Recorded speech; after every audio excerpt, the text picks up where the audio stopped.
Hello students, good morning to all.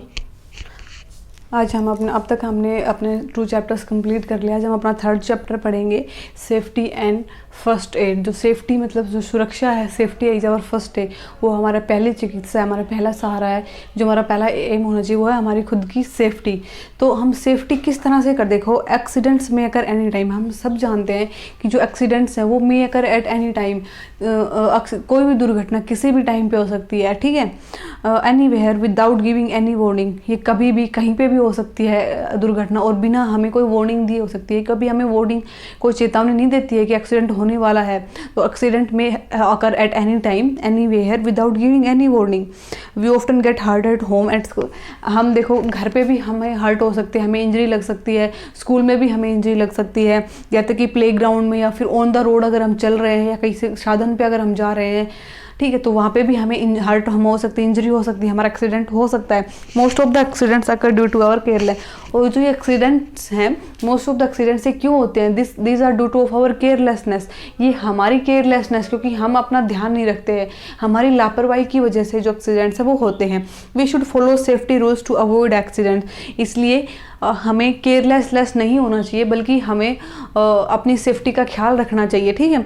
और we should, और अपनी सेफ्टी का ख्याल रखने के लिए हमें कुछ रूल्स हैं उनको फॉलो करना चाहिए, ठीक है, ताकि जो एक्सीडेंट्स है वो ना हो, जो दुर्घटना है वो ना घटे। हमें वेल डिसिप्लिन में रहना चाहिए। तो हम सेफ्टी किस तरह से कर सकते हैं? तो सबसे पहले यही है कि हम कहीं भी बाहर जाने से पहले हम कहाँ रहते हैं? सबसे पहले हम अपने घर में रहते हैं।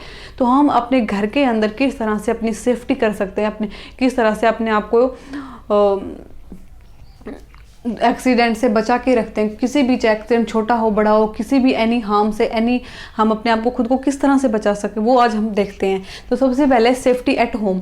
जब हम घर पे रहते हैं तो हम अपनी सेफ्टी किस तरह से कर सकते हैं? देखो, स्लीपिंग, सबसे पहले है कि sleeping on the floor. Sleeping on the floor मतलब जो फर्श है, उनके ऊपर जब हम फिसलते हैं, तो किसी भी फ्लोर पे फिसलते हैं तो हम वहाँ अपनी सेफ्टी किस तरह, वहाँ अपना बचाव कैसे कर सकते हैं? ये देखो, a wet floor is dangerous and can harm you. देखो, जब एक वेट फ्लोर होता है, वेट फ्लोर मतलब जो गीला फर्श होता है, जब हम फर्श के ऊपर झाड़ू निकालते हैं, उसके बाद अगर हम उस पर पोछा लगाते हैं या वाटर से हम उसे अगर उसको साफ करते हैं, तो वो वेट थोड़ा गीला रहता है कुछ टाइम के लिए, तो उस वेट फ्लोर पर वो डेंजरस होता है, ठीक है, dangerous and can harm you, वो हमें हार्म कर सकते हैं। वहाँ पे हमारे कोई भी छोटी या बड़ी दुर्घटना, हमारा एक्सीडेंट हो सकता है, ठीक है। तो you may slip at fall. तो जब वी मे स्लिप और fall on the wet floor easily. अगर फ्लोर वेट है तो अगर हम उस पर चलना है तो हमें बहुत ही धीरे से पैर रख के चलना चाहिए, ताकि हम स्लिप ना हो। हमें अपने स्लिप होने का ध्यान रखना चाहिए। अगर हम ध्यान रख के चलते हैं तो हम अपने एक्सीडेंट से बच सकते हैं, अदरवाइज हमारा एक्सीडेंट में भी हैपन। तो सबसे पहले इसके कुछ रूल्स हैं, सेफ्टी रूल्स हैं, कि स्लीपिंग फ्लोर पे हम सेफ्टी रूल्स का किस तरह से फॉलो कर सकते हैं ताकि हमारा एक्सीडेंट ना हो, हमें किसी भी प्रकार की कोई हर्ट ना हो, कोई हार्म ना पहुंचे, चाहे वो हार्म छोटा हो, इंजरी हो या कोई बड़ी इंजरी हो। तो सबसे पहले कीप द फ्लोर ड्राई। हमें जो फ्लोर है उसको ड्राई रखना चाहिए। जब हम फर्श को धोते हैं या उस पर पोछा लगाते हैं तो उसको वेट रहता है, हमें उसको वेट नहीं रखना चाहिए, उसको ड्राई, या तो हम पंखा चला के उसको वेट करें, फिर किसी बाद में सूखे कपड़े से उसको उसके ऊपर सूखा कपड़ा डाल के उसको वेट ड्राई करके रखें। मतलब उस जो हमारा फ्लोर है हम उसको वेट ना करके उसको ड्राई रखें, एकदम सूखा रखें, ठीक है। इस तरह से जो अगर वेटेड रहेगा तो हमें जो स्लीपिंग के चांसेस है वो घट जाएंगे। Floor of kitchen and bathroom should not be slippery. जो floor of kitchen and bathroom मतलब जो किचन है, हमारी रसोई है, जो हमारे बाथरूम है, उसका जो फ्लोर, उसका जो फर्श होता है, should not be slippery. Should not be slippery मतलब कि वो फिसलदार नहीं होने चाहिए। मतलब ऐसा एकदम बिल्कुल चिकना ऐसा फ्लोर, ऐसे पत्थर का हमें यूज़ नहीं करना चाहिए, ऐसे फर्श का जो बहुत स्लिपरी हो कि एकदम से अगर उसके पैर रखें, क्योंकि बाथरूम में भी तो हमेशा जब हम नहाते हैं तो फर्श ड्राई ही रहता है फ्लोर, तो उस समय हमें ये देखना चाहिए, हमें अवॉइड करना चाहिए ऐसे फ्लोर का यूज़ करने के लिए कि वो स्लिपरी ना हो। तो हमें स्लिपरी फ्लोर को अवॉइड करना चाहिए, ऐसा फ्लोर रखे जहाँ स्लिपरी के चांसेस कम हो, ठीक है। नेक्स्ट है never leaves your toys on the floor. हमें कभी भी अपने टॉयज को, अपने खिलौनों को फ्लोर के ऊपर नहीं छोड़ना चाहिए, क्योंकि you may trip over them. अगर हम कभी कभार फ्लोर है, जो हमारे स्टेयर्स हैं, जो हमारे स्टेयर्स है, अगर हम उनके ऊपर फ्लोर की स्टेयर्स पे, कभी फर्श पे, अगर स्टेयर्स पे हम अपने टॉयज को रख देते हैं तो कभी कभार अगर हम नीचे आ रहे हैं या ऊपर जा रहे हैं तो स्टेयर अगर उन खिलौने के ऊपर हमारा पैर रख सकता है तो यू में ट्रिप ओवर देम, हम उनके ऊपर ट्रिप फिसल सकते हैं, ठीक है। उनके ऊपर जाके इस तरह अगर हम उनके ऊपर फिसल गए तो फिर हमारा बैलेंस बिगड़ जाएगा और जो हमारे एक्सीडेंट के चांसेस है वो बढ़ सकते हैं। इससे हमें इंजरी हो सकती है, हमें हार्म हो सकता है, ये हमारे लिए डेंजरस हो सकता है। इसलिए हमें घर पे रह के हम अपने घर पे किस तरह से सेफ्टी कर सकते हैं कि स्लिपरी ऑन द फ्लोर, जो स्लीपिंग अगर हम फर्श पे जो स्लिपरी फ्लोर किचन और बाथरूम में उनका जो फर्श है, फ्लोर है, वो हमें बहुत ज़्यादा स्लिपरी नहीं लगाना चाहिए, फिसलदार नहीं लगाना चाहिए। अगर फ्लोर गीला है, हमारे घर का फ्लोर है, जो फर्श है गीला है, तो हमें उसको वेट ना रख के उसको ड्राई रखना चाहिए। अगर वेट भी है तो हमें बहुत ही केयरफुली पैर रख के उसके ऊपर चलना चाहिए ताकि जो हमारे स्लीपर के चांसेज है वो घट सके।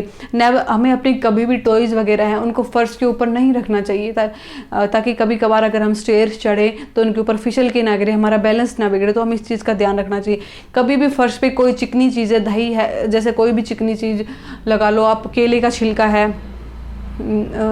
ऑयल है, घी है, इस तरह की चीज़ें अगर कभी कभार हमारे फ्लोर पे गिर भी जाती है हमारे हाथों से तो हमें उनको तुरंत साफ़ कर देना चाहिए, क्योंकि उनके ऊपर हम बहुत ही आसानी से फिसल सकते हैं और अगर हम फिसल कर गिर गए, उनके ऊपर पैर रखा गया तो हमें इंजरी हो सकती है, ठीक है। दे मे बी दिस सिचुएशन में बी डेंजरस फॉर अस, तो वो हमें हार्म कर सकती है, हमें नुकसान, हमें चोट पहुंचा सकती है। तो इस तरह हमें साफ़ सफाई का भी ध्यान रखना चाहिए, अपने फ्लोर को एकदम साफ़ और ड्राई रखना चाहिए ताकि जो हमारे फिसलने के फ्लोर पे चांसेस है वो कम हो जाएं, ठीक है। अब इसके बाद नेक्स्ट है फायर इन द किचन।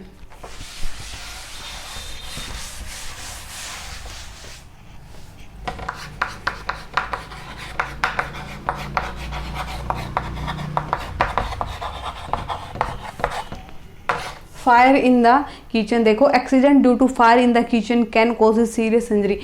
जो हमारी किचन के अंदर फायर होती है, जो हम चूल्हा जलाते हैं, गैस जलाते हैं, उसकी जो जलाते टाइम जो गैस होती है, जो मतलब गैस जलाते हैं तो जो फायर होती है वो may be dangerous, kitchen can be serious injury, उससे हमें कोई सीरियस इंजरी हो सकती है, ठीक है। To avoid such accidents we should follow these safety rules, और इन एक्सीडेंट्स को अवॉइड करने के लिए कुछ सेफ्टी रूल्स हैं, हमें उनको फॉलो करना चाहिए कि कभी जब हम किचन में जाए तो जो फायर है उसकी वजह से हमें कोई इंजरी ना हो। उसके लिए हमें कुछ रूल्स का फॉलो करना चाहिए। तो सबसे पहले रूल्स क्या है, in case of gas leakage, यदि गैस की कहीं पे भी लीकेज है, अगर आप किचन में जाते हैं, अगर कभी कभी जो हमारा स्टोव है, गैस का स्टोव, वो कभी खुला रह जाता है, ठीक है। In case of gas leakage open the doors, अगर हमें कभी हमारे गैस रिलीज हो रही है तो हमें क्या करना चाहिए किचन के अंदर, कि किचन में जो दरवाजा है, खिड़कियां हैं, विंडोज है, उनको एकदम ओपन कर देना। एग्जॉस्टर अगर हम लगा के रखते हैं तो उसको हमें ऑन कर देना चाहिए ताकि वो सारी जो बाहर है वो एक्सपेल आउट हो जाए, बाहर आउटसाइड चली जाए, ठीक है। तो we should open the doors and windows to let the gas out, हमें जो हमारी डोर है, विंडोज है, एग्जॉस्टर है, उनको ओपन कर देना, एग्जॉस्टर को चलाना चाहिए, विंडोज है उनको ओपन कर देना चाहिए, तो जो गैस है वो आउट हो जाए, हमारे जो किचन है उससे बाहर चली जाए, ठीक है। डू नॉट लाइट मैचेज, जो हम लाइटर यूज करते हैं या जो मैचेस जो स्टिक्स यूज कर सकते हैं, हमें उनको कभी भी अगर गैस रिलीज हो रही है किचन के अंदर कभी भी उनको जलाना नहीं चाहिए। Turn on electric switches the time of gas leakage, अगर गैस लीकेज के टाइम पे कभी भी ना तो हमें जो हमारा लाइटर है उसको यूज करना चाहिए, टर्न ऑन करना, कभी माचिस की जो स्टिक्स है उनको यूज करना चाहिए, ना कोई भी इलेक्ट्रिक स्विच है उनको ऑन करना चाहिए at the time of gas leakage, ये हमें ध्यान रखना चाहिए। Do not pick up anything from a burning gas stove, पहला तो ये था अगर गैस किचन के अंदर हमारी गैस रिलीज हो रही होती है तो हमें क्या करना चाहिए, जो हमारे विंडोज़ होती हैं, जो हमारे डोर्स होते हैं उनको ओपन कर देना चाहिए। अगर हमारी किचन के अंदर एग्जॉस्टर अवेलेबल है तो हमें इसको ऑन कर देना चाहिए, ठीक है, ताकि जो हमारे किचन के अंदर जो गैस है वो बाहर निकल जाए, ठीक है। और उसके बाद अगर गैस रिलीज के टाइम किसी भी इलेक्ट्रिक स्विच को या फिर माचिस की जो स्टिक्स होती हैं या फिर लाइटर को हमें स्विच ऑन नहीं करना चाहिए, हमें उनको जलाना नहीं चाहिए। इससे उसके जो गैस रिलीज हो रही है अगर हम उनको ऑन करते हैं तो जो फायर एकदम से लग सकती है किचन के अंदर और हमें उससे सीरियस इंजरी हो सकती है, ठीक है। दूसरा ये है कि डू नॉट पिक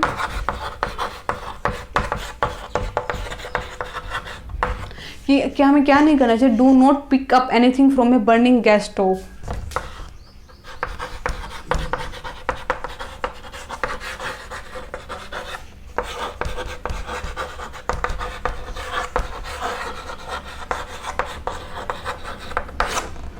जब गैस स्टोव जल रहा हो, जब हम किसी भी चीज़ को गर्म करते हैं गैस पे, गैस के चूल्हे पे, उस वक्त किसी भी गर्म चीज़ को हमें पिकअप नहीं करना चाहिए गैस स्टोव के अंदर, क्योंकि उस समय हमारे जो हाथ है वो जल सकते हैं। कभी अगर बैलेंस बिगड़ जाए तो गर्म चीज़ हमारे ऊपर गिर सकती है, उससे हमें इंजरी हो सकती है। तो इस चीज़ का हमें ख्याल रखना चाहिए। Do not wear synthetic clothes, ना हमें जो सिंथेटिक क्लोथ्स हैं,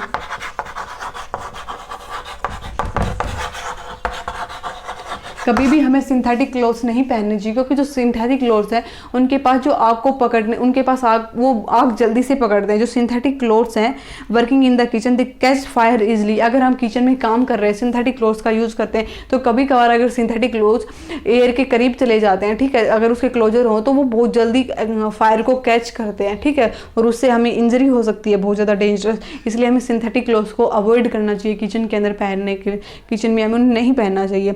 never play with the things made up of glass. कोई भी थिंग अगर ग्लास से बनी हुई है, मतलब कांच की अगर जो चीज़ें बनी हुई है, हमें उनके साथ कभी नहीं खेलना चाहिए। अगर हम कांच से बनी हुई चीज़ों के साथ खेलते हैं, अगर वो टूट जाए तो जो कांच है वो हमें हमारी बॉडी के किसी भी पार्ट को कट कर सकता है, हमें कहीं भी इंजरी हो सकती है, ठीक है, वाउंड्स, कहीं भी घाव हो सकता है। जो हमारा ब्लड है वो भैंस उससे ब्लड निकलेगा, तो मतलब क्या होगा, हमें इंजरी होगी। तो हमें जो ग्लास, कांच की जो चीज़ें उनसे खेलना अवॉइड करना चाहिए। सिंथेटिक क्लोथ्स को अवॉइड करना चाहिए किचन में काम करके, क्योंकि सिंथेटिक क्लोथ्स है वो फायर को जल्दी कैच करते हैं। डो नॉट पिक, किसी भी गर्म चीज़ को कभी भी गैस स्टोव से पिकअप कभी उठाना नहीं चाहिए, क्योंकि अगर कभी हमारा बैलेंस बिगड़ जाए तो वो चीज़ हमारे ऊपर भी गिर सकती है, ये हमारे हाथ जल सकते हैं, ठीक है, इससे हमें इंजरी हो सकती है। गैस लीकेज हो रही है तो विंडोज़ को ओपन करना चाहिए, और ठीक है, डोर्स को ओपन कर, एग्जॉस्टर यूज़ करते हैं तो उसको ओपन करना चाहिए ताकि जो गैस है वो बाहर चली जाए, ठीक है। और कभी भी लाइटर को, माचिस स्टिक्स को या इलेक्ट्रिक स्विच को ऑन नहीं करना चाहिए। इससे जो कैच फायर के जो चांसेस है वो इंक्रीज हो जाते हैं, बढ़ जाते हैं, और जो हमें उनसे किसी भी प्रकार का कोई भी इंजरी हो सकती है, ठीक है। उसके बाद है इलेक्ट्रिक शॉक्स।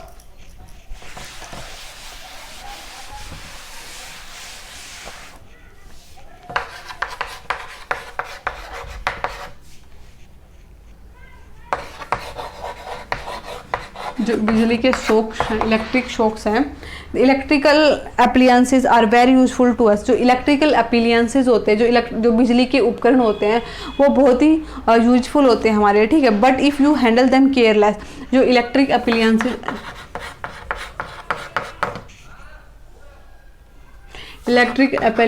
अप्लायंसेस होते हैं वो बहुत ही यूजफुल होते हैं हमारे लिए, लेकिन ये कभी कभी अगर हम केयरलेस हों, ठीक है, अगर हम लापरवाह होते हैं तो ये हमारे लिए डेंजरस भी हो सकते हैं, ठीक है। But if you handle them carefully they can be dangerous में यानी गैस इलेक्ट्रिक स्टोक्स। यदि किसी भी जो बिजली के जो उपकरण है जिनका स्विच वगैरह का हम यूज करते हैं, वैसे तो ये हमारे लिए बहुत हेल्पफुल होते हैं, हमारी बहुत हेल्प करते हैं, लेकिन अगर कभी हम केयरलेस हो, इनका अच्छे से यूज़ ना करें तो ये हमारे लिए डेंजरस भी साबित हो सकते हैं, ठीक है। ये हमें इलेक्ट्रिक शॉक दे सकते हैं। To avoid electric shock we should follow these safety rules. और इलेक्ट्रिक शॉक से बचने के लिए हमें कुछ सेफ्टी रूल्स का फॉलो करना चाहिए। और वो सेफ्टी रूल्स क्या है? सबसे पहले, do not touch any electrical appliances और स्विच विद वेट हैंड्स और बेयर फुट। कोई भी इलेक्ट्रिक अप्लायंसेज है, कोई भी बिजली का उपकरण है, कभी भी हमें उन्हें वेट हैंड से या फिर बेयर फुट, देखो अगर कभी हम नंगे पैर हो तो नंगे पैर हमें कभी भी कोई भी उपकरण हम चलाते हैं, अगर हम रई चलाते हैं, रोड लगाते हैं, ठीक है, मशीन, वॉशिंग मशीन, कोई भी इलेक्ट्रिकल इंस्ट्रूमेंट है, कोई भी इलेक्ट्रिकल बिजली का जो उपकरण है, अगर हम उसका यूज करते हैं तो हमें नंगे पैर कभी नहीं करें। इससे जो हमारे इलेक्ट्रिक शॉक है, करंट लगने के चांसेज है वो बढ़ जाते हैं। वेट हैंड्स, कभी भी हमें गीले हाथों में तार को पकड़ने के बाद उसको बोर्ड में नहीं लगाना चाहिए, ठीक है, स्विच ऑन नहीं करना चाहिए, इससे इलेक्ट्रिक शॉक के चांसेस बढ़ जाते हैं, हमें इलेक्ट्रिक शॉक लग सकता है। Do not go close to heater और table fan when they are on. अगर हम हीटर यूज करते हैं, ठीक, अगर हम घर में हीटर यूज करते हैं या फिर फैन तो सब यूज़ करते हैं, हीटर है, फैन है, अगर वो ऑन है, हीटर चल रहा है, फैन चल रहा है, तो हमें कभी उसके बहुत ज़्यादा क्लोज नहीं जाना चाहिए। टर्न ऑफ द, अगर हमें फैन को हटाना है, ठीक है, हीटर को हटाना है, ठीक है, तो हमें सबसे पहले डायरेक्ट नहीं हटाना कि हम डायरेक्ट चले गए बोर्ड के पास और वहाँ से हमने डायरेक्ट जो प्लग है उसको डायरेक्ट खींच लिया। पहले हमें स्विच को ऑफ करना चाहिए, उसके बाद हमें प्लग है उसको बोर्ड के अंदर से निकालना चाहिए। इससे जो इलेक्ट्रिक शॉक के चांसेस है वो घट जाता है। अगर हम डायरेक्ट निकालते हैं तो कभी कभार अगर हमारे पैर नंगे हो या फिर हमारे वेट हैंड्स है तो हमें इलेक्ट्रिक शॉक के चांसेस बढ़ जाते हैं। अदरवाइज वैसे भी बिना स्विच ऑन किए हमें कभी भी किसी भी बोर्ड के अंदर प्लग को ना तो लगाना चाहिए और ना ही हटाना चाहिए। इससे हमारे जो इलेक्ट्रिक शॉक के चांसेस है वो बढ़ जाते हैं, ठीक है। उसके बाद है do not touch A damaged wire. अगर कोई डैमेज्ड वायर है उसको हमें टच नहीं करना चाहिए, ठीक है। अगर कोई डैमेज, देखो अगर कोई वायर है उसके बीच में किसी भी प्रकार का कोई कट है तो कभी हमें उस वायर को टच नहीं करना चाहिए क्योंकि वहाँ से हमें करंट लग सकता है, ठीक है।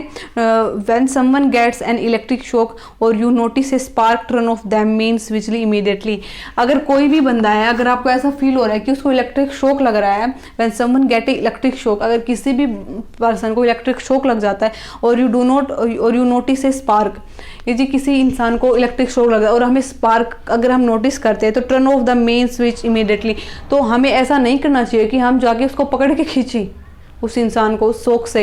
हमें सबसे पहले अगर हम नोटिस करते हैं कि बंदे को इलेक्ट्रिक शॉक, हमें स्पार्क देखते हैं तो हमें सबसे पहले जो हमारा स्विच है इमीडिएटली स्विच को ऑफ करना चाहिए। उसके बाद बोर्ड से प्लग को हटा के हमें उस बंदे को बचाना चाहिए। ऐसा नहीं कि हम बिना बोर्ड से प्लग को हटाए, सबसे पहले बिना स्विच ऑफ किए प्लग को हटाए हम उस बंदे की हेल्प करने जाए। सबसे पहले हमें इमीडिएटली स्विच को ऑफ करके प्लग को बोर्ड से हटा के उस बंदे की हेल्प करनी चाहिए। अगर आप किसी को इलेक्ट्रिक शॉक लगते हुए स्पार्क देखते हो, उसको नोटिस करते हो तो इस तरह से ये क्या है, ये कुछ सेफ्टी रूल्स हैं कि हम जो अगर हम स्लिपरी फ्लोर्स का, अगर हम फर्श पे रहते हैं, किचन हमारे जो घर में फर्श लगाते हैं उसके ऊपर अपने आप को डैमेज होने से, इंजर्ड होने से, हार्म होने से, हर्ट होने से किस तरह से बचा सकते हैं, ठीक है। उसके बाद अगर हम किचन में काम करते हैं तो फायर से बचने के लिए हमें किन रूल्स का फॉलो करना चाहिए, ठीक है। अगर हम घर में जो हमारे बिजली के उपकरण, जो बोर्ड वगैरह है, फैन का यूज़ करते हैं, वॉशिंग मशीन, रोड वगैरह का यूज़ करते हैं, तो हमें इन जो इलेक्ट्रिक उपकरण है इनका किस तरह से यूज़ करना है। जो बोर्ड है, जो भी स्विच वगैरह ऑन है, किसी भी उपकरण का यूज करने से पहले सबसे पहले स्विच को सबसे पहले प्लग लगाया, अगर उसको हम ऑन करना चाहते हैं फिर उसको ऑन करें, अगर हटाना चाहते हैं तो प्लग को ऑफ करके फिर स्विच को ऑफ करके फिर प्लग को बोर्ड के अंदर से हटाना चाहिए। इस तरह से कुछ ये रूल्स हैं जिनसे हम अपनी खुद की सेफ्टी कर सकते हैं, अपने घर के अंदर अपनी खुद की भी सेफ्टी कर सकते हैं या फिर अपने फैमिली मेम्बर्स की भी। उनको इन रूल्स से बता के, उनको सावधान करके, उनको केयरफुली मतलब सबका केयरफुली ध्यान रख के इस तरह से हम जो कुछ छोटी मोटी इंजरी है, छोटे मोटे हार्म है जो हमें घर में हो सकते हैं, उनसे खुद को, अपने आप को और अपनी फैमिली को बचा के रख सकते हैं, ठीक है।